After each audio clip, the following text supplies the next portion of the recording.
রাত প্রায় 12:30। ঘন জঙ্গলের মধ্যে দিয়ে যাচ্ছিল একটি ছেলে, রুদ্র।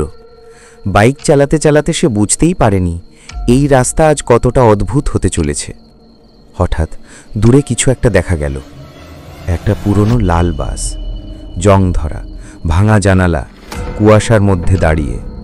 সে ধীরে ধীরে বাইক থামিয়ে বাসটার দিকে তাকালো। বাসের ভেতর এক পলকেই কিছু ছায়া নড়ে উঠল, আর হঠাৎই শোনা গেল এক চিৎকার। ছেলেটা ভেতরটা দেখতে চাইল। জানালার কাঁচের ভেতর দেখা গেল কিছু মুখ জ্বলে উঠছে, মিলিয়ে যাচ্ছে, যেন আগুনের ছাইয়ের মতো।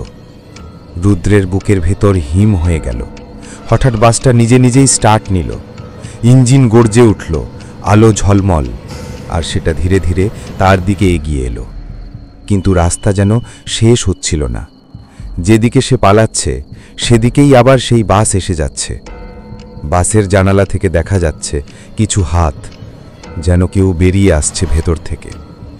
হঠাৎ সব শব্দ থেমে গেল। না ইঞ্জিন, না বাতাস, না পোকামাকড়, শুধু শোনা গেল নিজের হার্টবিট। মুহূর্তের মধ্যে সব উধাও।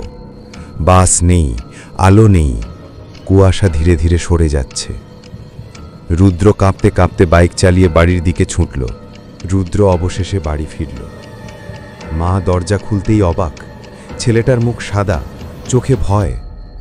রুদ্র জানত না যে বাসটা সে দেখেছিল সেই বাসটা তার বাবার অফিস বাস ছিল, যেটা 5 বছর আগে এই রাস্তাতেই অ্যাক্সিডেন্টে পুড়ে গিয়েছিল।